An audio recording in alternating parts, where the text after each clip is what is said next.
Thank you. Thank you very much. What a privilege to be here with the incredible, and I mean incredible, men and women of the veterans of foreign wars. And we set today an all-time registration record. That's pretty good, right? Congratulations to you. Spending time with our veterans has been the greatest honor of this campaign. I want to thank Commander-in-Chief Big John,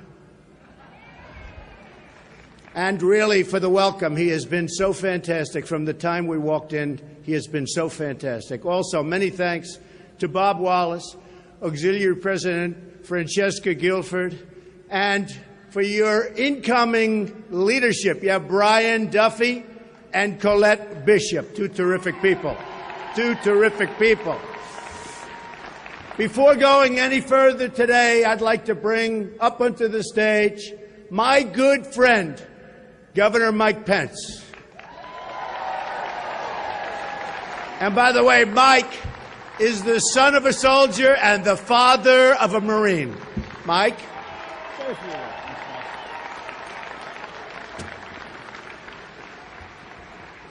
Thank you, Mr. Trump. Thank you to Commander Bajewski. It's an honor to greet you all at the 117th VFW, where no one does more for veterans. Thanks for all you do. It is an honor to stand with Donald Trump today. It is even a greater honor for me to stand with those of you who have worn the uniform of the United States. As Mr. Trump just said, I was not a soldier, but I am the son of a combat veteran who served in Korea. And I am the proud father of a United States Marine. And I feel a great indebtedness to all of you who served. And I'm proud of the record we had in the state of Indiana. You'll be glad to know in Indiana, where more than 500,000 veterans call home, we've made extraordinary commitments. We've more than doubled the funding for the Department of Veterans Affairs.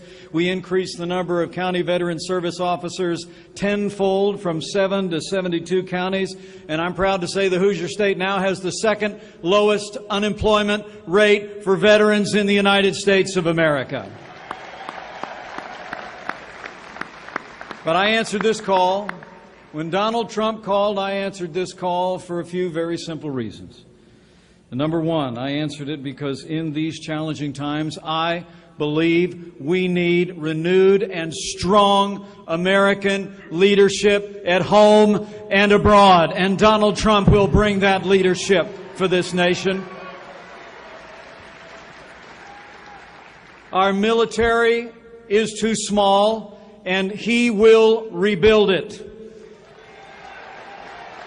Our VA is broken, and this builder will fix it.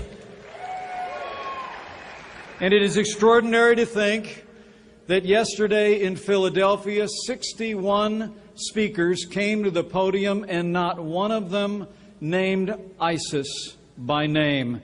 This man will name our enemies without apology, and he will defeat them.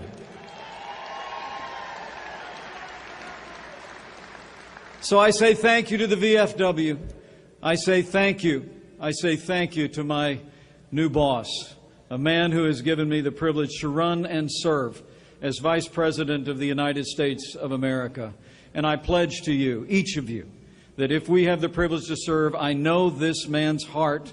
I hear the way he speaks when the cameras are off about those who serve and those who have served. And we will ensure that our soldiers have the resources they need to complete their mission and come home safe. And we will stand as the VFW does, with him and her who have borne the battle on their shoulders. We shall stand with our veterans, and we shall see our way forward as a nation. Thank you very much, and God bless you. And God bless the United States of America. Thank you, Mike. Thank you, Mike. Thank you, Mike. And thanks again to everyone for inviting me to address you today. The veterans, I love you too. The veterans of foreign wars represent the very, very best of America. When I'm president, I pledge to work closely with your organization and your members to accomplish our shared goals. Our veterans are the bravest and the finest people on earth.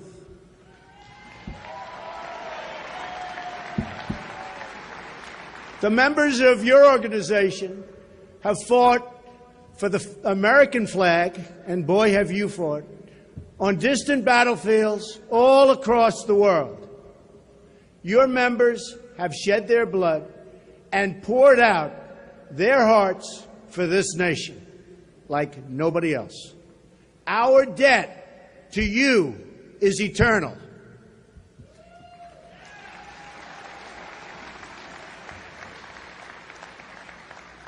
Yet our politicians have totally failed you. Our most basic commitment to provide health and medical care to those who fought for us so bravely has been violated completely. The VA scandals that have occurred are widespread and totally inexcusable. As we know, many have died waiting for care that never came, a permanent stain on our government. Can you imagine the waste and corruption? And I'll tell you, we will find it, and we will find it big league when I become president in January 2017.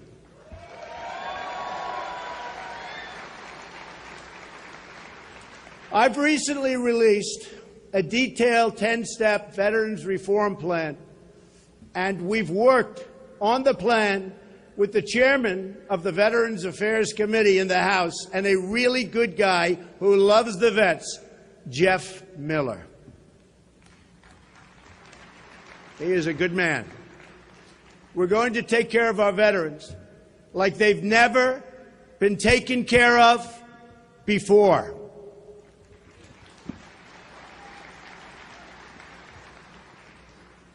The other candidate in this race, you know her name, Crooked Hillary Clinton. And believe me, folks, she is crooked. Has a much different view. She recently said of the VA scandal that it's not as widespread as it's been purported to be. It's like she's trying to sweep it under the rug, which, by the way, politicians have done for years and years and years. It's going to be 4 more years of the same if she ever got in. But that's not going to happen.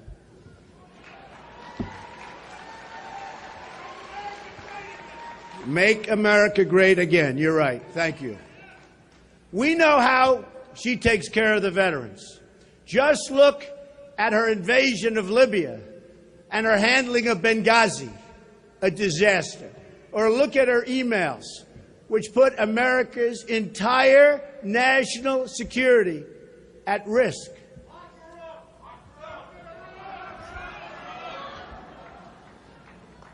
And to think she was here yesterday, I guess she didn't do very well.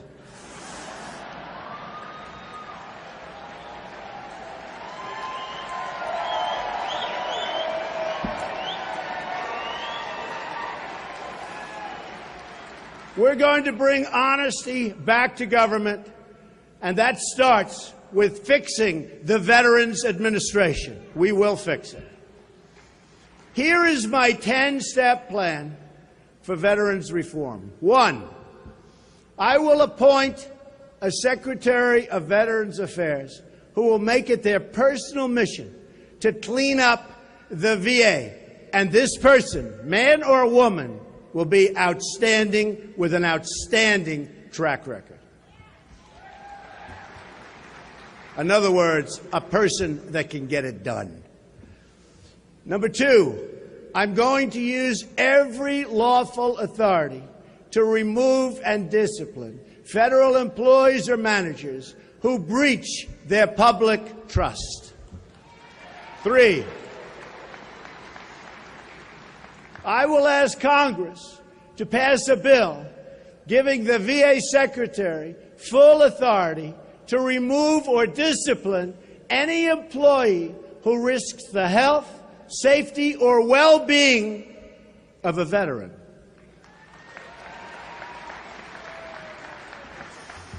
I will appoint a commission to investigate all of the wrongdoing at the VA, of which there is plenty, and then present those findings to Congress as the basis for reforming the entire system. 5, I'm going to make sure that the honest and dedicated people of the VA, of which we have many, have their jobs protected and are put in line for promotion when they do a good job. We're going to get them promoted like they deserve. I will create a private White House hotline. This could keep me very busy at night, folks. This will take the place of Twitter. That is, well, a lot of truth to that. That is answered by a real person 24 hours a day to make sure that no valid complaint about the VA ever falls through the cracks. Now, this is the tough part. This is the tough part. I will instruct my staff that if a valid complaint is not acted upon, then the issuer who brought it directly to me, and I want to have it, will bring it directly to me, and I will pick up the phone personally and get it completed and get it taken care of. That's a lot of work. We better do a good job because that's a lot of work. But I want to have somebody, a real person and a really competent person in the White House with that hotline going. And if that person's not doing the job, I'm going to find out about it. And that's the best way to find out about it. That's called real life. That's called business. Instead of giving bonuses to employees for wasting money, we are going to create a new incentive program that rewards employees for saving money and improving the quality of care. Our visa programs will be reformed to ensure that veterans are put in the front of the line for jobs. In this country, they fought and they protect us. Now we're going to fight them. They're going to be put right in the front of the line. And these are our great people. And by the way, Governor Pence is right at the top of the nation in employment for vets. And when he took over, he was number 32 or 38. Now he's right at the top. He has done an incredible job with respect to employment for vets. So, Mike, good going, and keep it going.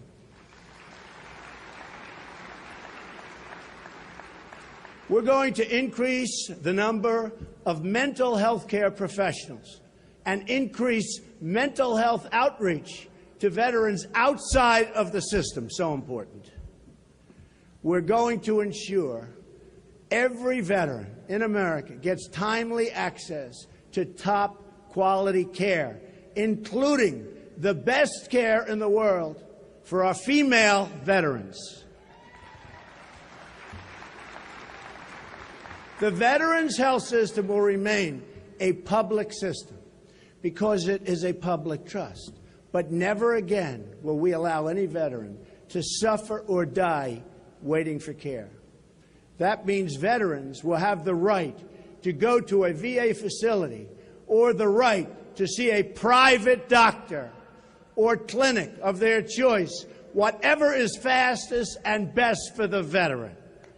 There'll be no more 5-day waits in line. If you're waiting online, you're going to go to a private doctor across the street, a private or public hospital across the street or nearby, and you're going to be taken care of quickly and efficiently. People are waiting online 5 days, 6 days, 7 days.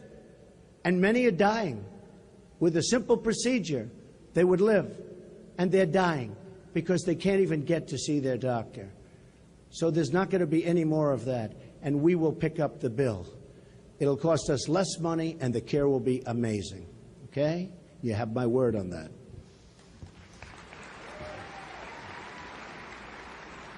Come January 20th, if I'm elected president, you're going to notice a change in the VA and in the whole entire government system, which is a mess.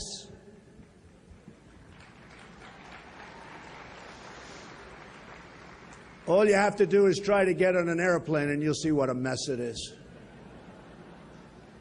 A change in attitude and a change in results will absolutely take place so fast, right at the beginning.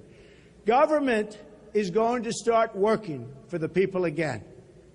The special interests opposing our reform, and they do oppose it for their own reasons, and Reform for America are the same people who have led us to one economic and foreign policy disaster after another. The global corporations and the media executives who oppose our plans, and they are opposing them strongly. We need plans for change. And we want to keep this system in place except for the section that's rigged, and that's a lot of it. We're getting rid of our rigged system. I started using that term a year and a half ago, and now everybody's using it. This morning I was watching one of the Democrats who I've been talking about as a rigged system. He used the word rigged system. I'm going to have to come up now with another word. It's very sad. But the system is rigged, so badly rigged. And it's rigged against the veterans, too. That's why their message is that things can't change. Can't change. With these people, they can't change. These are the same special interests who have driven the economy into the ground and who have created one calamity after another overseas. Horrible, horrible thought process. These Washington interests are telling Americans to stay the course. They're telling us that we can't fix our trade deals, or we can't fix our VA, or we can't fix our broken tax system, or we can't fix immigration, because they're benefiting from the status quo. They benefit. They don't want to change. We need change. They don't want to change. My message is the opposite. Things have to change, and they have to change right now. Here is just some of the change we need. We need to change our tax, energy, and regulatory policies to produce millions of new jobs and trillions in new wealth and invest in our country and in our infrastructure, which is falling apart all over this country. Our roads, our tunnels, our bridges, our airports. Our infrastructure is that of a third world country. Not anymore. And I'm very good at building, remember that. And I build under time and under budget. Very important. You don't hear that from government very often. Those who seek to raise taxes and expand regulation will only weaken our country, hamstring our economy, and throw many millions more out of work. And as you know, Hillary Clinton wants to institute a massive tax increase. And we're already just about the highest taxed nation in the world. Our immigration system must also be fixed so it lifts people out of poverty instead of throwing them into poverty, which is what it's doing right now. Our terrible trade deals must be renegotiated completely. NAFTA is a disaster. To keep jobs and wealth in America, we're sending our jobs away. We're going to keep our jobs in America, and we're going to bring new jobs back.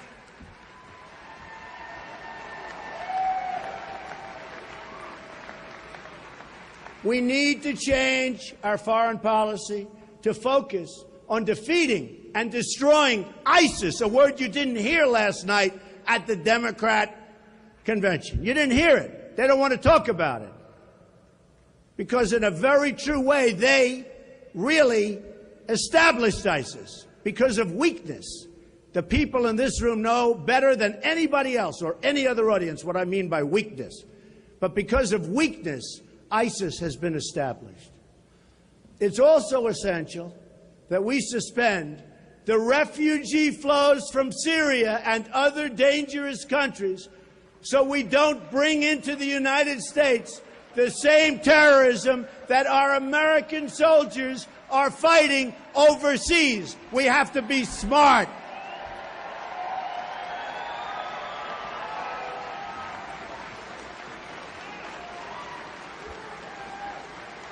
Thank you.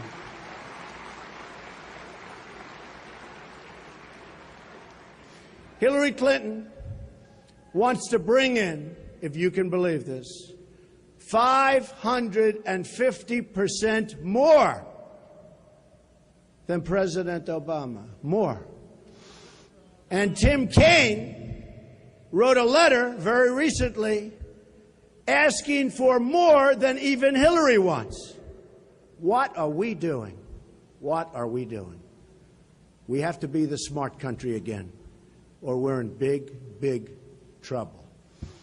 Our depleted military must be completely rebuilt. Then, from a position of strength and respect, America needs to extend our hand in friendship to foreign nations who want to be our friends, and we can't be taken advantage of by these countries that we work so closely with. Many of these countries are taking advantage of us, folks. They're taking advantage of us. We want to be friends, but they also have to be friends with us. Remember that. Something you've never heard from a politician. We want a more peaceful future for our world. But peace will require new approaches, not relying on the same failed voices of the past. These are failed voices. And now they want another 4 years. And we need to fix the VA so we never again break our sacred commitment to our veterans. Never, ever again.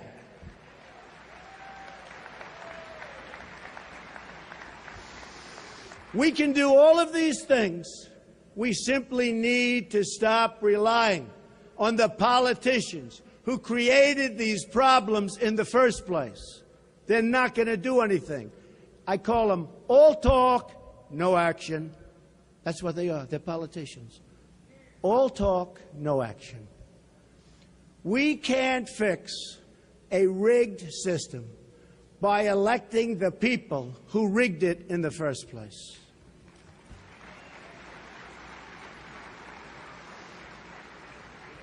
Let's reject the doubters and the cynics and choose instead to believe in ourselves and in our country. It's time to follow the example of our amazing veterans who work together across racial lines, across income lines, across all lines, in unity of mission and purpose. Nobody does it better than our veterans. Let them be our guide. It's time to believe in each other, and it's time again to believe in America.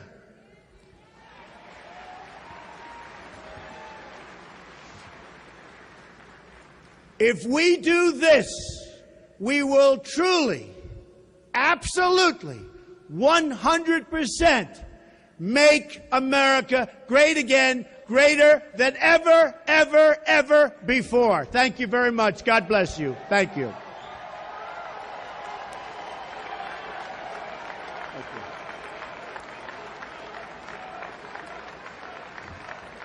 Thank you, everybody.